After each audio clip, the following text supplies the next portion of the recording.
और परचेज करके हम इसको सप्लाई चेन में डालेंगे। तो 1,03,000 का ऑर्डर दिया है और सब भारत के मैन्युफैक्चरर्स हैं। अच्छा अच्छा, दूसरा हमने तैयार करके रखा हुआ है कि हमारे पास 5 लाख ऐसे इंडस्ट्रियल ऑक्सीजन है जिसको हम इजीली मेडिकल ऑक्सीजन सिलेंडर में कन्वर्ट कर सकते हैं। कोई बहुत बड़ा कोई टेक्निक नहीं है, कोई टेक्नोलॉजी नहीं है, इसमें कोई खर्च भी नहीं होता है। तो ये हमारे पास 5 लाख है, लेकिन अभी हमको जो रिक्वायरमेंट दिया है इसके मुताबिक 60,000 का ऑलरेडी हमने ऑर्डर कर दिया है और हर राज्य को बता दिया है वो वहां से मंगवा सकते हैं। वो सप्लाई चेन ऑलरेडी है, इसी में आ जाएगा। तो ये नेक्स्ट अब आया पीपी, जो सब आप सबको जो सबकी एक चिंता थी कि पीपी का क्या है। तो पीपी का डिमांड हमको जो दिया गया है, दिस आर प्रोजेक्टेड डिमांड्स। ये हम मैक्सिमम अप्रोच लेके हम चल रहे हैं। 2 करोड़ का हमारा रिक्वायरमेंट दिया है मोटा मोटा। हमने ऑलरेडी ऑर्डर कर दिया है 2 करोड़ 22 लाख का। डोमेस्टिक ऑर्डर्स हमने दिया है 1.42 करोड़ का। और मुझे बताने हर्ष होता है कि डोमेस्टिक प्रोडक्शन जो कुछ भी नहीं था वो आज कल की तारीख की मैं बता रहा हूं 1,87,000 रोज बन रहे हैं, आ रहे हैं और राज्यों को दे रहे हैं। ये सबसे बड़ी बात है। तो अच्छा, अरे हमारा जो ये मेक इन इंडिया का जो हमारा जो कॉन्सेप्ट था,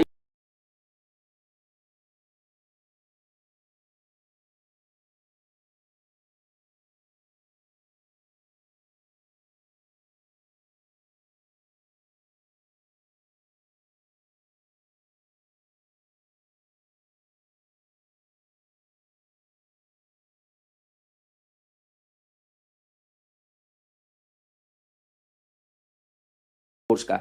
और मुझे बताने हर्ष होता है कि डोमेस्टिक प्रोडक्शन जो कुछ भी नहीं था वो आज कल की तारीख की मैं बता रहा हूं 1,87,000 रोज बन रहे हैं, आ रहे हैं और राज्यों को दे रहे हैं। ये सबसे बड़ी बात है। तो अच्छा, अरे हमारा जो ये मेक इन इंडिया का जो हमारा जो कॉन्सेप्ट था, इसका सैंपल को अप्रूवल दिया। इसके लिए हमने सैंपल को अप्लाई भी कर लेते हैं, ट्रांसपोर्ट करके उस सैंपल को मंजूरी करता है, प्रोडक्ट बन जाता है। प्रोडक्ट को स्पेसिफिकेशन है, वो स्पेसिफिकेशन मंजूर करवाते हैं और बाद में उसको इमीडिएटली उसका जैसे भी उसका स्पेसिफिकेशन मंजूर हो जाता है तुरंत फर्स्ट कम फर्स्ट सर्व पे बेसिस पे ऑर्डर दिया जाता है। ओपन टेंडर है, anybody can come, the price is fixed and we are giving the order on the same day. तो आपको मैं बताऊं कि 30/4 को 1,27,000 रोज का उत्पादन शुरू हुआ है, वो जीरो था, ये आप बताएं। और additional domestic supply in the next 2 months is 1.15 crore. हमारा रिक्वायरमेंट 2 है तो 1.15 तो ये हो रहा है कि इतना हो जाएगा।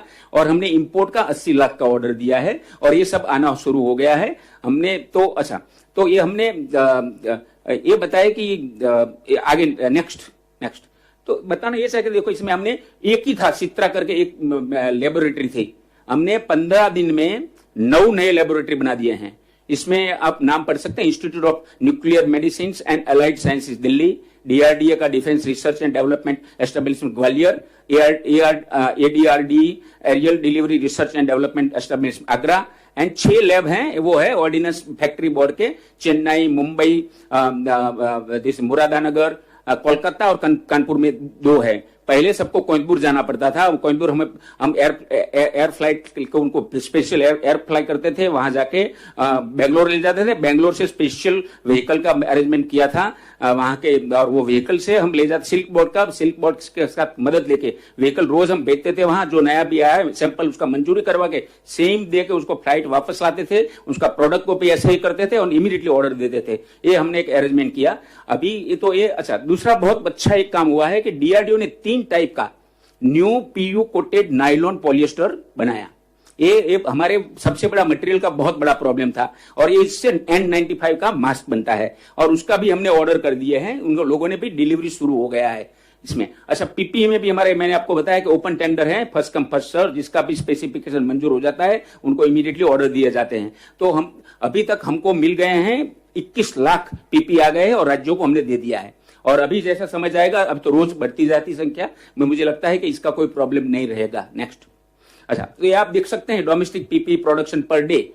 तो ये 30 मार्च का हम देख रहे हैं, इसके पहले तो 0 था, 3,312 था पर डे। और आज की तारीख में 30 अप्रैल ये है आपका 2020, 1,86,472 पीपी रोज के बन रहे हैं। ये बढ़ के 2 लाख भी होने का थोड़े समय में हो जाएगा। और मुझे लगता है कि भारत में, अच्छा, ये आपको मैं बताना चाहता हूं कि हमारा पहले हम जो 50,000 पीपी का उपयोग होता था भारत में और सब इंपोर्ट होता था 50,000, इसके सामने आज हमारी कैपेसिटी इतनी बड़ी है, 7,000 करोड़ का इंडस्ट्री बन गया है। और after China this has become the biggest industry, 1 billion industry बना है। तो ये हमारा, मुझे लगता है कि ऐसे ही हमारा जो नए लोग आ रहे हैं होता है तो हम एक्सपोर्ट भी कर पाएंगे भारत की पूरी जरूरियात को। लेकिन अभी हमारा भारत का जरूरियात का हम पूरा ध्यान रख रहे हैं। नेक्स्ट, N95 और N99 मास्क। मैंने बताया पहले ही कि डीआरडीओ ने नया मास्क का मटेरियल नया डेवलप किया और वो N99 मास्क है। हमारा डिमांड हमको दिया है 2.72 करोड़। हम अच्छा, इसमें से टोटल हमने ऑर्डर कर दिया है 2.49 करोड़ का किया है। अच्छा, डोमेस्टिक ऑर्डर है 1.49 है और उसका भी कैपेसिटी बताइए, 0 था। आज का जो मैं कल का फिगर दे रहा हूं वो रोज का 2,30,000 बनना शुरू हुआ है और ये बहुत बढ़ने की संभावना है क्योंकि नए नए मैन्युफैक्चरर्स भारत के ही आ रहे हैं और ये हमने उसका मशीनरी, स्टिचिंग मशीन, ये सब चीजें भारत में ही उसका पूरा इंतजाम किया गया है और भारत में ही पूरा बन रहा है। तो मेक इन इंडिया अगेन हम लाए हैं। तो उसका 6 डोमेस्टिक मैन्युफैक्चरर्स हैं हमारे पास, 7 नया हमने ऑलरेडी आइडेंटिफाई किया है। उनका मास्क का जो है सैंपल हमारे पास आ गया है, उसको अलग अलग जगह लेबोरेटरी में हमने भेजा है लास्ट 3 डेज में और उसका भी मंजूरी हो जाएगा। तो ये हो जाएगा। अच्छा, डोमेस्टिक में हमारा जो डोमेस्टिक आएगा हमारे पास जो मैन्युफैक्चरिंग, ये 2 महीने में आएगा। ये मैन्युफैक्चरिंग में बोल दिया, रिसीव हमको 50 लाख के पर मिल गए हैं और हर राज्यों को हमने दे दिया है। 2 महीने में हमको 1,40,00,000 एन मास्क मिलेगा। तो ये मुझे लगता है कि भारत की जरूरत है और हमने जो इंपोर्ट किया है 1 करोड़ का, तो पूरी जरूरत हमारी पूरी हो जाएगी, कोई प्रॉब्लम नहीं रहेगा। क्या अच्छा, श्योर सप्लाई भारत का है 1,40,00,000, रोज के 2.5 लाख जितने मास्क आएंगे। तो ये तो हमारा पूरा देश को दे सकते हैं। अच्छा, हमारा नया लैब भी हम ऐड करने का अभी प्रयत्न कर रहे हैं। हमने क्वालिटी काउंसिल ऑफ इंडिया को बोला हुआ है कि हमको और भी लैब दिया जाए। पीपीई की तरह जो हर जगह पे हमने लैब किया है तो फास्टर होगा सैंपल चेकिंग, फास्टर एक प्रोडक्शन में आ पाएंगे। मुझे I am amazed at the capacity of Indian industry, the way they have come forward and the way they have started manufacturing using that technology is just amazing. And I am really thankful to the Indian industry that in the time of difficulty they have come forward and started manufacturing. Again यहाँ हमारा open tender है, first come first serve, जिसका भी मंजूर हो जाता है उसको इमीडिएटली ऑर्डर दिया जाता है। नेक्स्ट, ये आप देख सकते हैं डोमेस्टिक मैन्युफैक्चरिंग आपका, ये मैं 30 दिन का दिया है। इसके पहले तो 0 ही था, लेकिन ये मार्च की 1 तारीख से शुरू हो गया था, काम पहले से शुरू हुआ था। अभी आज की तारीख में 2,30,500 30 को ले इतना हमारा प्रोडक्शन शुरू हो गया है। नेक्स्ट, अच्छा, अब डायग्नोस्टिक टेस्टिंग किट्स की बात हम करें तो कंबाइंड आरटीपीसीआर हमको 35 लाख की हमको जरूरत बताई गई है। हमारे ग्रुप को हमने ऑर्डर कर दिया है, आईसीएमआर ने ऑर्डर किया है। आईसीएमआर ने बहुत अच्छा काम किया है और उन्होंने 21,35,000 का ऑर्डर किया है। आ गया है 13,75,000, वही रेगुलरली डिलीवरी हो रहा है। इसका रॉच टेस्ट किट्स का 8 लाख बताया है, लेकिन जो ऑर्डर किया है ज्यादा मशीन उसको ध्यान में रख के किया है। आज का जितना मशीन है इसके सामने 2 लाख की जरूरत है टेस्टिंग। एक टेस्ट किट से रॉच मशीन में 1400 को होता है टेस्ट, 1400 एक, तो ये 2 है तो इसका आप 2 लाख का, इनको 1400 गिन ले तो इतना टेस्ट हो सकता है। और अभी हमको 6 लाख आ गए हैं और इसका रेगुलर डिलीवरी है, कोई प्रॉब्लम नहीं है। मैन्युअल आरटीपीसीआर में आप देख सकते हैं कि प्रो 35 लाख के सामने 30 लाख आ गए हैं, प्राइमर 35 लाख के सामने 22 लाख आ गए हैं, मास्टर मिक्स है 16.4 लाख आ गए हैं। अच्छा, वीटीएमएस एंड आरएनआर ये राज्य सरकार परचेज करती हैं, लेकिन अभी हमने सेंट्रल गवर्नमेंट ने डिसाइड किया है कि हमको राज्य सरकार को भी हैंड होल्डिंग करेंगे, हम उसका परचेज करेंगे। उसके भी ऑर्डर हो गए हैं और उनका भी रेगुलर डिलीवरी आ रहा है। नेक्स्ट, अच्छा, ये मैं बताना चाहता था drugs and other medical equipments. एक मैं बताना चाहता हूं कि भारत में आज कोई दवा की मेडिकल इक्विपमेंट का कोई शॉर्टेज नहीं है। एंड एक बताना कि हमारे वहां डिपार्टमेंट ऑफ फार्मास्यूटिकल, जिसका मैं सेक्रेटरी हूं, तो हमारे वहां 2 कंट्रोल रूम हमने चालू किए हैं सिंस लास्ट 2 मंथ्स। एक डीओपी में है, मेरे डिपार्टमेंट में है, एक एनपीपी में, दोनों 24/7 काम करता है। और हमारा continuous interaction with the manufacturers, distribution and pharmacist है। स्टेट हमने बहुत मदद किया है क्योंकि medical and drugs and medical device industry पूरा चलना चाहिए, नहीं तो वो शॉर्टेज हो सकता है। और तो होम मिनिस्ट्री ने भी हमको बहुत मदद किया है और इसकी वजह से हमारा आज कोई शॉर्टेज नहीं है। अच्छा, ये एचसीक्यू का एक इश्यू आ रहा था कि हाइड्रोक्सी क्लोरोक्विन टैबलेट्स का क्या सिचुएशन है, तो मैं आपको बताना चाहता हूं कि प्रोडक्शन कैपेसिटी 12.23 थी मार्च में, अप्रैल में वो 30 करोड़ टैबलेट हो गया है। इसका मतलब है 1.5 टाइम्स प्रोडक्शन कैपेसिटी भारत का बढ़ा है। हमने जो रिलीज हमने मार्केट में रिलीज किया है, मार्केट में फार्मेसी को 9 करोड़ का प्लान है, 5 करोड़ अभी दिया है, 4 करोड़ अभी ट्रांजिट में है। अच्छा, अगेंस्ट उनका रिक्वायरमेंट, रेगुलर रिक्वायरमेंट 2.5 करोड़ था। ये यूज होता था आर्थराइटिस एंड लुपुस, ये 2 डिसीज के लिए यूज होता था। इसके सामने हमने एक 9 करोड़ का हम रिलीज कर दिया है। अच्छा, सेंटर एंड स्टेट दोनों का हमने डिमांड पूरा दिया है, और नेक्स्ट में ये बताऊंगा मैं आपको। देखिए, ये है पूरा, एक बताते हैं आपको कि there are two main manufacturers, they manufacture almost 90% of the HCQ, Ipca and Zydus. ये दोनों का कैपेसिटी आप देख सकते हैं कि टोटल कैपेसिटी 3 करोड़ तक की हो सकती है। और नीचे आप देख सकते हैं स्टेटस ऑफ सप्लाई। तो इसमें आप देख सकते हैं कि ये मिनिस्ट्री ऑफ हेल्थ ने हमें 7 करोड़ दिया है। अभी मिनिस्ट्री ऑफ हेल्थ ने हमको बताया कि इतना ज्यादा हमको बस इतना अभी नहीं चाहिए, और लेकिन हमने उसको दे दिया है रिक्वायरमेंट से। स्टेट गवर्नमेंट को हमने 3.80 प्रोवाइड किया है, और फार्मेसी में 5.24, और मैंने बोला 4 करोड़ ट्रांजिट में है। मिला के 16 करोड़ टैबलेट, जो 2.5 करोड़ था, 16 crore tablet. I would like to thank all the department, naturally Ministry of Health and Family Welfare has been help very अच्छा काम किया। पीपी और N95 मास्क में बहुत ही अच्छा काम किया। डीआरडीओ ने बहुत अच्छा रिसर्च करके at the nick of the time they have come out with new specifications, 3 types of 95 new mask develop किया, और उसका मैन्युफैक्चर डिलीवरी शुरू हो गया है। ICMR naturally they have been associated with, बहुत अच्छा किया। एक्सटर्नल अफेयर्स ने जो इंपोर्ट होता है, तब मैन्युफैक्चरर्स को ढूंढना, उसका प्रपोजल तैयार करके हमारे पास भेजना, क्योंकि ये बहुत ही ग्लोबल डिमांड बहुत ज्यादा है। हमको उन्होंने मदद किया, उनका भी हम धन्यवाद करते हैं। सिविल एविएशन ने 2 प्रकार में हम मदद किया। एक तो international as well local movement के लिए उन्होंने कार्गो एयर ब्रिज और लाइफलाइन उड़ान, ये 2 प्रोजेक्ट्स में पूरे भारत में हमारा जितना भी ये प्रोडक्शन हो रहा है, जो essential possible, so naturally railways and post also we have been very helpful. Naturally last I would like to thank the state governments, because when the production started, when the new manufacturers came, they were always there. They helped us in logistic and necessary permission to open the industries, because ये जो industry है उसके साथ में उनके ancillary industry ऐसे हैं कि जो बंद थे, वो पूरा एंसिलरी इंडस्ट्री को उन्होंने खुलवाया, और खुलवा के उसको चालू करवाया। उसका स्पेयर पार्ट, मशीनरी, जो मेन हमारे जो इंस्ट्रूमेंट के जो इक्विपमेंट के लिए से, ये सब हमको मुहैया करवाने में बहुत मदद किया है। मैं इनका भी धन्यवाद करता हूं।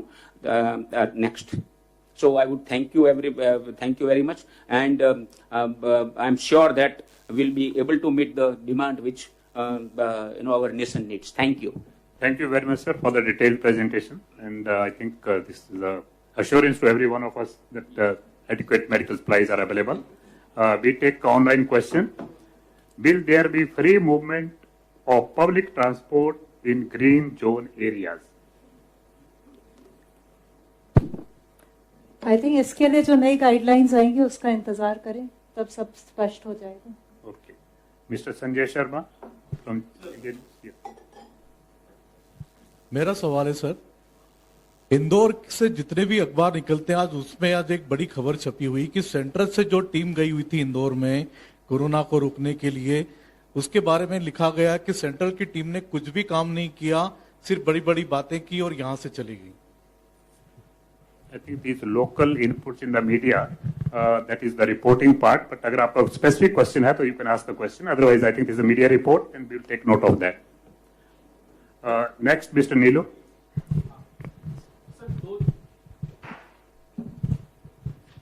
दो चीजें सर। एक तो जो हेल्थ मिनिस्ट्री ने जारी किया है, नया जो लिस्ट जारी की है, उसमें 21 दिन का एक पीरियड रखा गया है उसको रेड जोन से।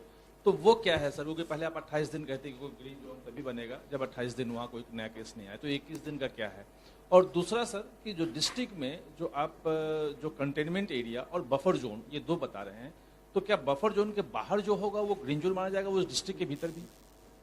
तो सर, जैसे कि आप सब लोग तो अवगत है कि इससे पहले हम लोगों ने 2 क्राइटेरिया लेते हुए, जिसमें कि मुख्यतः ये था कि टोटल क्यूमुलेटिव केसेस कितने हैं या वहाँ पर डबलिंग रेट कितना है, उसको क्राइटेरिया को लेते हुए देश के जितने जिले हैं उनको रेड, ऑरेंज और ग्रीन जोन्स में डिवाइड किया था।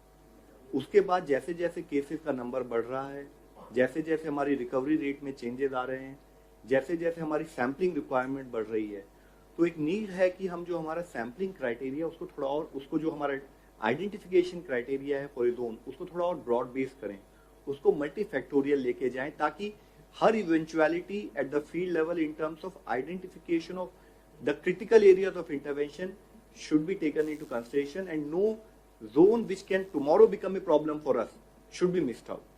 तो उसके पार्ट में ही हमने रेड और ऑरेंज जोन को डिफाइन किया है, जिसमें हमारे बहुत सारे क्राइटेरिया हैं जो रिवाइज क्राइटेरिया हैं। अगर आप देखें तो एक तो टोटल इंसिडेंस ऑफ केसेस वहां पर कितनी है, उसके साथ ही वहां पर डबलिंग रेट कैसा है केसेस का, साथ ही वहां पर टेस्टिंग किस लेवल पर हो रही है, वहां पर हमारी सेंट्रल आरआरटी जो गई हैं, होम मिनिस्ट्री की आरआरटी जो गई हैं, जिसमें कि हमारे हेल्थ के प्रोफेशनल्स है उनका फीडबैक क्या है, जो हमारा रेगुलर सर्वेलेंस स्टेट के साथ कोऑर्डिनेशन में चलता है उसका क्या फीडबैक है, इसके साथ ही वहां पर डेंसिटी ऑफ पॉपुलेशन कैसी है, कि क्या वह एरिया आज अगर वहां पर थोड़े से कम केसेस है but this is a critical area, कि कल को वहां पर प्रॉब्लम ऐसी ना हो जाए कि अंडर करंट के रूप में वहां पर केसेस इतने हो कि वह जिला उसे मैनेज ना कर सके। तो इन सारे कंसिडरेशंस को लेते हुए हमने ऑरेंज और रेड जोन को डिफाइन किया है।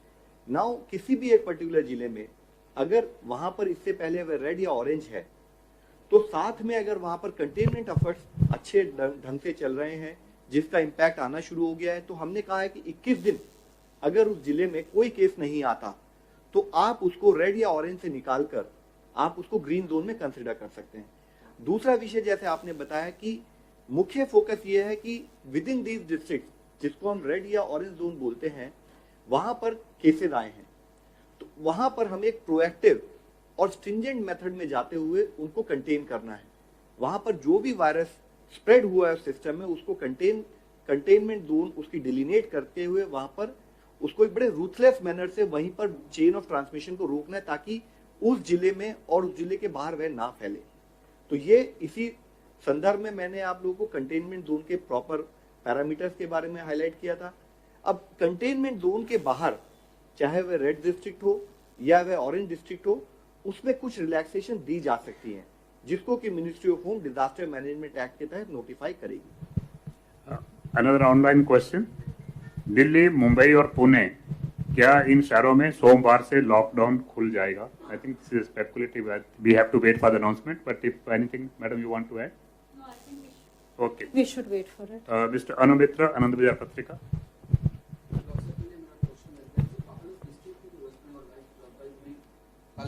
Not reported any positive case for last 28 days, but instead of putting them in green zone, from orange zone to green zone, ministers put them in red zone. Why? What is the reason? Sir, as far as all the district are concerned, मैंने अभी आपको पूरे detail में criteria explain किया है। वह criteria बड़ा comprehensive criteria है। Instead of focusing only on earlier time when the cases were less, when we were focusing more on absolute number of cases alone और डबलिंग रेट, वी सेड कि we need to broad base the criteria, कि कोई भी district जहां पर आज अगर potential cases भी कम है, कल को वह सिचुएशन ना क्रिएट हो जाए कि वहां के केसेस मैनेज करना मुश्किल हो जाए, उसको कंसिडरेशन में लेते हुए, जैसे मैंने आपको बताया, टेस्टिंग रेशियो किस जिले में किस प्रकार की टेस्टिंग हो रही है, कहीं ऐसा ना हो हम एक सिचुएशन में आ जाए कि हम टेस्टिंग कम कर रहे हो और अंडर करंट के रूप में वहां पर केसेस बढ़ते रहें। इसी तरह से किस जिले की क्या डेंसिटी ऑफ पॉपुलेशन है, कि अगर वह बहुत ही ज्यादा हाईली डेंस एरिया है तो चांसेस हैं कि वहां पर केसेस फैलने के उसी स्पीड से बढ़ने के भी चांसेस होते हैं। तो हमने अपने क्राइटेरिया को ब्रॉड बेस किया, ब्रॉड बेस करके जो जिले हमारे लिए फ्यूचर में भी एक पोटेंशियल रिस्क क्रिएट कर सकते हैं, चाहे वहां पर आज लिमिटेड नंबर ऑफ केसेस भी हो, उनको कंसिडरेशन में लेकर रेड जोन के रूप में डिफाइन किया गया है। आज सबसे बड़ा चैलेंज मैं आप सबसे रिक्वेस्ट कर रहा हूं, सबसे बड़ा चैलेंज है कि not whether a district has been classified as a red district और it has been classified as a orange district. Challenge ये है कि आज क्या हम जिन भी डिस्ट्रिक्ट में केस आए हैं अपनी कंटेनमेंट जोन को प्रॉपरली डिलिनेट कर रहे हैं, और डिलिनेट कर हमने कितनी, डिपेंडिंग ऑन द विड्थ और the overall area of that particular containment zone, हमने कितनी स्पेशल सर्वेलेंस टीम्स बनाई हैं।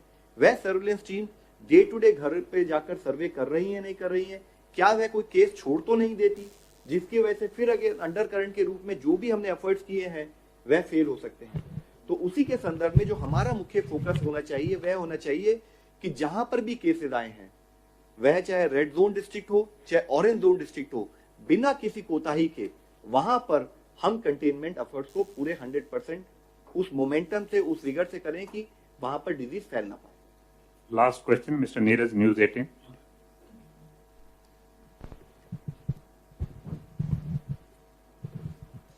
सर, महाराष्ट्र में एक मामला आया कि प्लाज्मा थेरेपी का इस्तेमाल किया गया मरीज पे, उनकी मौत हो गई। तो प्लाज्मा थेरेपी को लेकर क्या गाइडलाइंस है? पहले भी आप बता चुके हैं, लेकिन क्या कोई गाइडलाइंस है अस्पतालों को, या क्लिनिकल ट्रायल के तौर पे किसी पे इस्तेमाल किया गया, उनकी जान नहीं बच पाई? क्या है पूरे मामले में? सर, इससे पहले हम लोगों ने इसके बारे में डिटेल में डिस्कस किया था, जिसमें हमने आप लोगों को बताया था ये बात कि अभी कोई कंफर्म ट्रीटमेंट मेथोडोलॉजी फॉर कोविड-19 नहीं है। पूरे वर्ल्ड ओवर प्लाज्मा थेरेपी हो या और डिफरेंट मेथोडोलॉजी दो, उन पर अभी ट्रायल मोड में है, वो रिसर्च मोड में है, और उसके तहत ही कोई भी अगर इस पर कार्य करना चाहे तो वह प्रॉपरली ड्रग कंट्रोलर से परमिशन ले, जैसे कि आईसीएमआर गाइडलाइंस में कहा गया है, और उसके तहत ही उस प्रोसेस को इनिशिएट करे।